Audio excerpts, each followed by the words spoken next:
क्या लेने के लिए अब घर में आ रही है? निकल यहाँ से अभी की अभी। यह कोई वक्त है तुम्हारा घर आने का?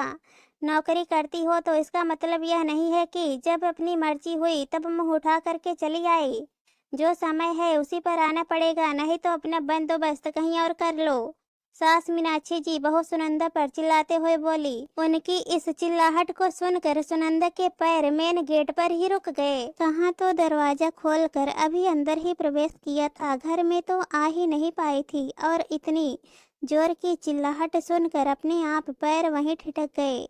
पर मीनाक्षी जी तो कहाँ चुप होती, उसे दरवाजे पर खड़ी देखकर भी चिल्लाते हुए बोली, पहले फैसला कर ले, इस घर में रहना है कि नहीं रहना है तुझे? ससुराल है यह तेरा, मायका नहीं है जो अपनी मन मर्जी कर रही है। यह भला कोई अच्छे घर की बहू के लक्षण होते हैं? हम भी समाज में रहते हैं, हमें भी लोगों को जवाब देना पड़ता है। यह सुनकर तो सुनंदा की आंखें ही भर आई, लेकिन अपनी सास के पीछे अपनी ननद माधवी को खड़ी देखकर उसने अपने आंसू वहीं रोक लिए। कैसे कुटिल मुस्कान के साथ तैर रही थी, उनके होठों पर जैसे कोई गढ़ जीत लिया हो। आखिर इतने में सुनंदा के पति सोहन बोल पड़े, बस करो मम्मी, क्यों चिल्लाए जा रही हो, शांति रखो, आने जाने वाले लोग देख रहे हैं। आखिर बेटे ने बहू के पक्ष में बोल कैसे दिया?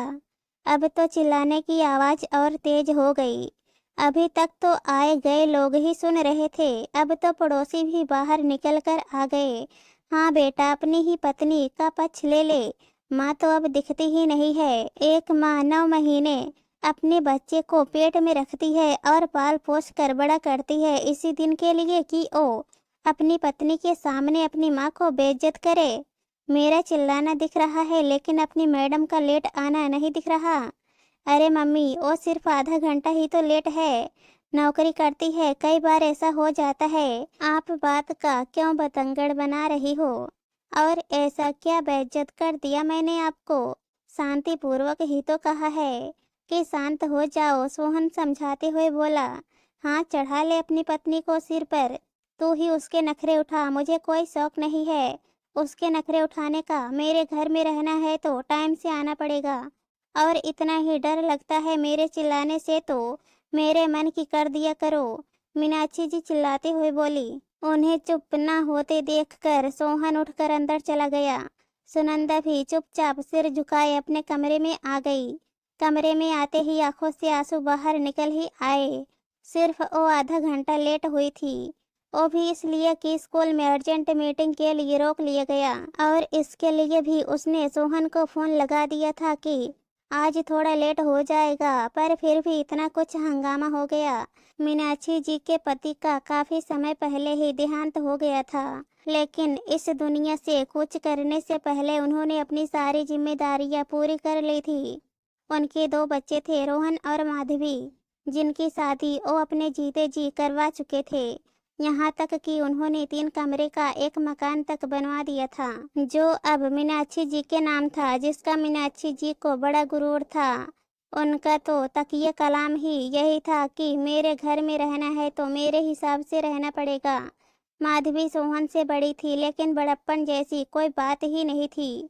जब भी वो मायके आती थी तो हर बात में उसे मीनाक्षी जी को भड़काने में बड़ा मजा आता था, और फिर जब सोहन और सुनंदा को डांट पड़ती तो पीछे खड़ी होकर तमाशा देखती थी। पहले सोहन नौकरी करता था, पर अपने पिता की मृत्यु के बाद सोहन मीनाक्षी जी की जिद पर नौकरी छोड़कर उन्हीं के दुकान पर बैठने लगा था।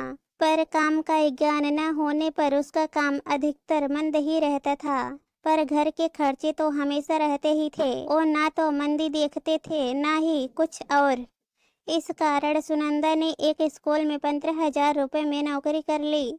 दोनों पति पत्नी मिलकर घर चला रहे थे और जैसे तैसे अपने बच्चों को पाल रहे थे, लेकिन उसके बावजूद भी मीनाक्षी जी के स्वभाव में कोई फर्क नहीं था।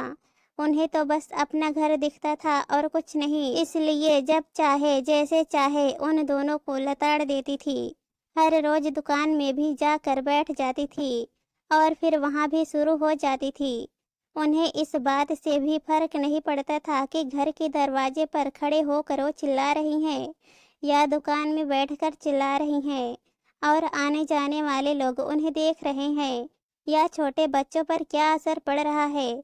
अभी सुनंदा अपने आंसू पोंछ ही रही थी कि उसका छोटा बेटा 7 वर्षीय छोटू उसके पास आया और उसके गाल पर हाथ रखते हुए बोला, मम्मी दादी ने आपको बहुत डांटा ना, क्योंकि ये उनका घर है इसलिए वो वैसा करती है ना। नहीं बेटा, ऐसी कोई बात नहीं, ओ मैं लेट हो गई थी ना तो बस इसलिए। सुनंदा उसे समझाते हुए बोली, मम्मी दादी तो हमेशा हमें डांटती है कि ये मेरा घर है, तुम लोगों को यहाँ मेरे हिसाब से रहना पड़ेगा। आप फिक्र मत करो, हम भी अपना घर जरूर बनाएंगे और उसमें खुशी खुशी रहेंगे। उसकी बात सुनकर सुनंदा ने सोहन की तरफ देखा।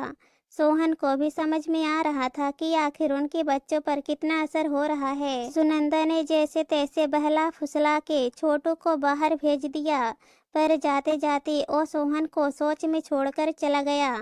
दूसरे दिन सोहन शाम को 5 बजे ही घर पर लौट आया। उसे इतने जल्दी आया हुआ देखकर मीनाक्षी जी और माधवी दोनों हैरान रह गई। तब मीनाक्षी जी ने पूछा, आज इतनी जल्दी ही दुकान बंद करके कैसे आ गया? उनकी बात सुनकर सोहन ने कहा, मम्मी आज मैंने दुकान खोली ही नहीं। क्यों क्यों दुकान नहीं खोली? फिर कहता है कि दुकान ठीक से चल नहीं रहा है।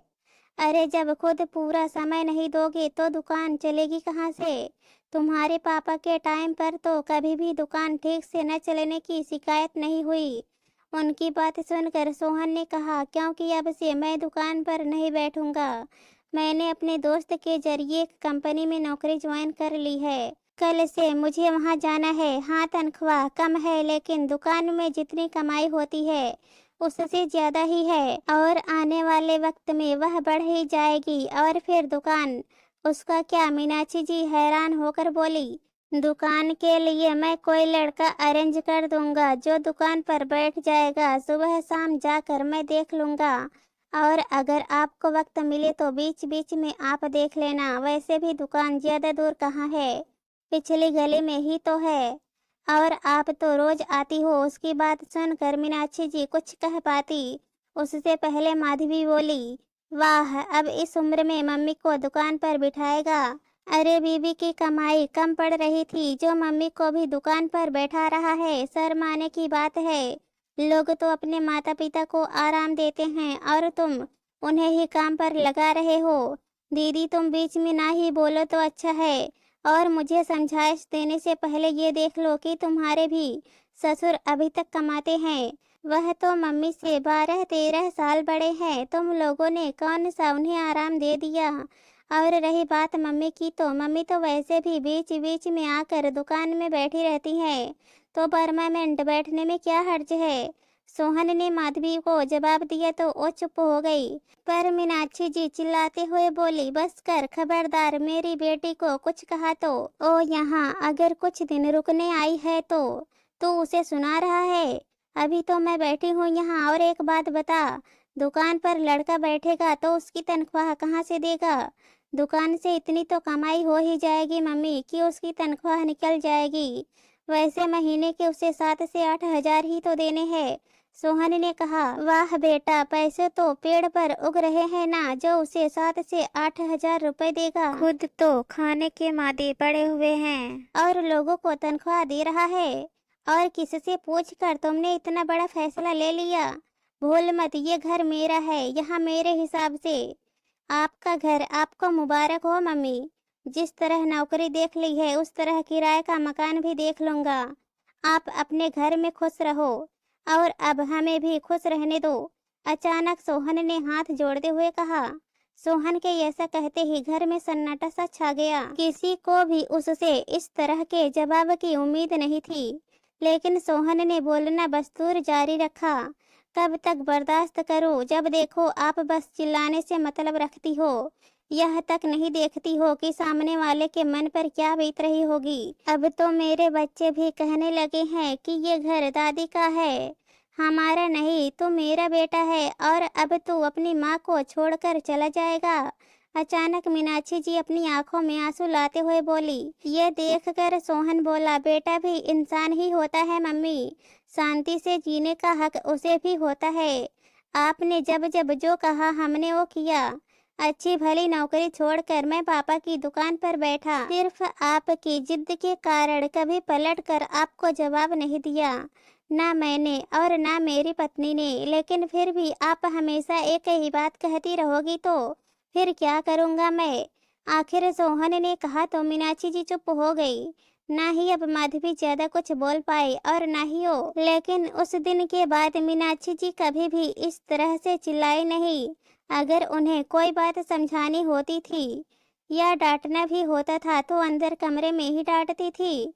यूँ बाहर आकर सबके सामने तमाशा नहीं करती थी। और ना ही अब ये कहती थी कि ये घर मेरा है, यहाँ मेरे हिसाब से रहना पड़ेगा, क्योंकि वो जानती थी कि एक बार अगर जबान खुल चुकी है तो कदम भी बाहर निकालने में देर नहीं लगाएंगे।